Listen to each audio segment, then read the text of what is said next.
commencer cette Eucharistie en toute simplicité en m'adressant d'abord à vous, puisque je suis venu pour vous, même si ce n'est pas dit comme ça. Et ce soir, on fait un exercice, parce que je vais célébrer la messe en français. Alors, c'est peut-être un péché, pour moi, parce que je n'ai pas eu le temps d'apprendre le Wallisien, mais je n'aurai pas cette prétention. Je vais vous dire la messe en français pour vous exercer à ce que vous allez entendre quand vous serez en France et en Pologne. Donc, c'est comme... comment dire ça? Quand on passe le code, on fait des essais avant plusieurs fois pour savoir si on peut bien conduire. Donc, ne vous affolez pas. Si vous répondez mal, c'est pas grave. Si vous ne répondez pas, c'est pas grave. Si vous suivez à peine ce que je dis, c'est le plus important. Pourquoi? Parce que vous allez vivre une grande expérience en quittant votre île, et je peux vous dire ce que c'est que quitter son île, et vous allez être à la rencontre de centaines de milliers de personnes tout à fait différentes. Mais vous avez quelque chose d'unique, et ce quelque chose d'unique, c'est d'abord votre bonne humeur, c'est votre sourire, et puis surtout votre capacité d'être généreux. Cette générosité, elle est le fruit de ce que vos ancêtres ont travaillé pour vous donner de meilleur. Cela, c'est vous qui en êtes aujourd'hui les témoins. Alors nous allons entrer dans l'Eucharistie. Nous allons entrer dans l'Eucharistie et je voudrais simplement vous rappeler quelque chose d'essentiel pour moi. Comme pour vous, c'est que l'Eucharistie, ça veut dire merci. Quand nous célébrons la messe, frères et sœurs, on est là d'abord pour dire merci.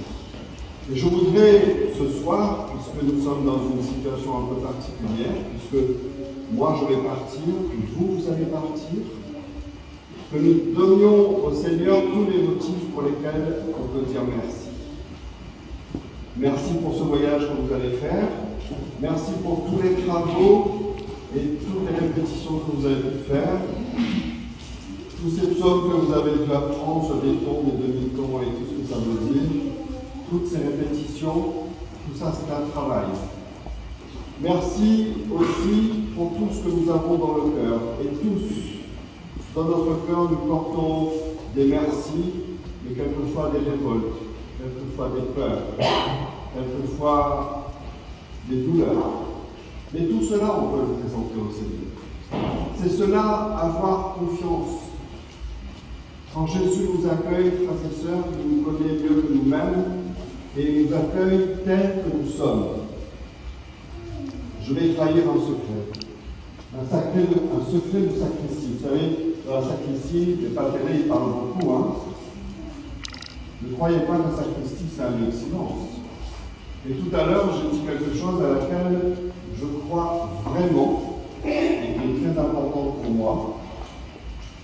Je disais à ceux qui étaient là, et vous pouvez les prendre à témoin après la messe si vous voulez, c'est comme tout le monde, je suis venu au monde tout nu, et comme tout le monde, je quitterai ce monde tout nu. Et tout ce que j'ai, tout ce que je porte sur moi, tout ce qui fait aujourd'hui ce que je suis, c'est le Christ qui me l'a donné.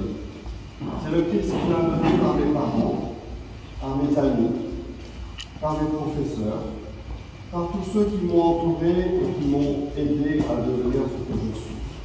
Bien, je vous invite aussi à dire merci pour ce que nous sommes, sans plus, sans moins, mais uniquement dire merci. Alors, voilà, entrons dans la célébration. Et demandons pardon, demandons la miséricorde de Dieu pour toutes les fois où nous n'avons pas été capables de dire merci, tout simplement.